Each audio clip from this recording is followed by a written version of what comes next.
The human voice. It's the instrument we all play. It's the most powerful sound in the world, probably. It's the only one that can start a war or say, I love you. And yet many people have the experience that when they speak, people don't listen to them. Why is that? How can we speak powerfully to make change in the world? Well, I'd like to suggest there are a number of habits that we need to move away from. I've assembled for your pleasure here 7 deadly sins of speaking. I'm not pretending this is an exhaustive list, but these 7, I think, are pretty large. Habits that we can all fall into. First, gossip. Speaking ill of somebody who's not present. Not a nice habit, and we know perfectly well the person gossiping 5 minutes later will be gossiping about us. Second, judging. We know people who are like this in conversation, and it's very hard to listen to somebody if you know that you're being judged and found wanting at the same time. Third, negativity. You can fall into this. My mother, in the last years of her life, became very, very negative, and it's hard to listen. I remember one day I said to her, it's October the 1st today, and she said, I know, isn't it dreadful? It's hard to listen when somebody's that negative. And another form of negativity, complaining. Well, this is the national art of the UK. It's our national sport. We complain about the weather, about sport, about politics, about everything. But actually, complaining is viral misery. It's not spreading sunshine and lightness in the world. Excuses. We've all met this guy. Maybe we've all been this guy. Some people have a blame thrower. They just pass it on to everybody else and don't take responsibility for their actions. And again, hard to listen to somebody who's being like that. Penultimate, the 6th of the 7, embroidery, exaggeration. It demeans our language, actually, sometimes. For example, if I see something that really is awesome, what do I call it? And then, of course, this exaggeration becomes lying, out and out lying, and we don't want to listen to people we know are lying to us. And finally, dogmatism. The confusion of facts with opinions. When those two things get conflated, you're listening into the wind. You know, somebody is bombarding you with their opinions as if they were true. It's difficult to listen to that. So here they are, 7 deadly sins of speaking. These are things I think we need to avoid. But is there a positive way to think about this? Yes, there is. I'd like to suggest that there are 4 really powerful cornerstones, foundations, that we can stand on if we want our speech to be powerful and to make change in the world. Fortunately, these things spell a word. The word is hail, and it has a great definition as well. I'm not talking about the stuff that falls from the sky and hits you on the head. I'm talking about this definition, to greet or acclaim enthusiastically, which is, I think, how our words will be received if we stand on these 4 things. So what do they stand for? See if you can guess. The H, honesty, of course. Being true in what you say, being straight and clear. The A is authenticity, just being yourself.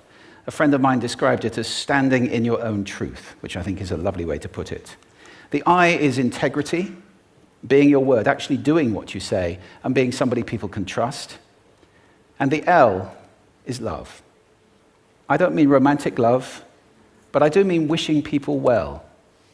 For 2 reasons. First of all, I think absolute honesty may not be what we want. I mean, my goodness, you look ugly this morning. Perhaps that's not necessary.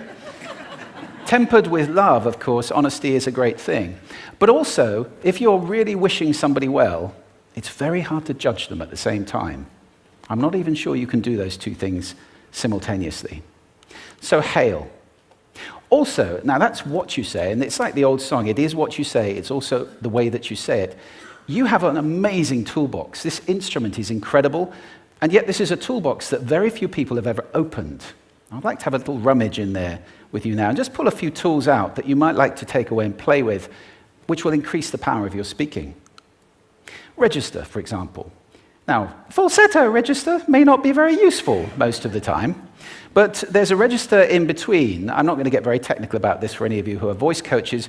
You can locate your voice, however. So if I talk up here in my nose, you can hear the difference. If I go down here in my throat, which is where most of us speak from most of the time, but if you want weight, you need to go down here to the chest. You hear the difference? We vote for politicians with lower voices. It's true, because we associate depth with power and with authority. That's register. And we have timbre. It's the way your voice feels. Again, the research shows that we prefer voices which are rich, smooth, warm, like hot chocolate. Well, if that's not you, that's not the end of the world, because you can train. Go get a voice coach. And there are amazing things you can do with breathing, with posture, and with exercises to improve the timbre of your voice. Then prosody. I love prosody. This is the sing-song, the meta-language that we use in order to impart meaning. It's route one for meaning in conversation. People who speak all on one note are really quite hard to listen to if they don't have any prosody at all. That's where the word monotonic comes from, or monotonous, monotone. Also, we have repetitive prosody now coming in, where every sentence ends as if it were a question, when it's actually not a question, it's a statement.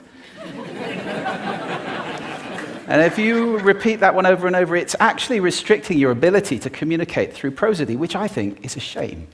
So let's try and break that habit. Pace. I can get very, very excited by saying something really, really quickly, or I can slow right down to emphasize. And at the end of that, of course, is our old friend, silence. There's nothing wrong with a bit of silence in a talk, is there? We don't have to fill it with ums and ahs. It can be very powerful. Of course, pitch often goes along with pace to indicate arousal, but you can do it just with pitch. Where did you leave my keys? Where did you leave my keys? It's a slightly different meaning in those two deliveries. And finally, volume. I can get really excited by using volume, sorry about that if I startled anybody, or I can have you really pay attention by getting very quiet. Some people broadcast the whole time, try not to do that. That's called sodcasting. Imposing your sound on people around you carelessly and inconsiderately, not nice.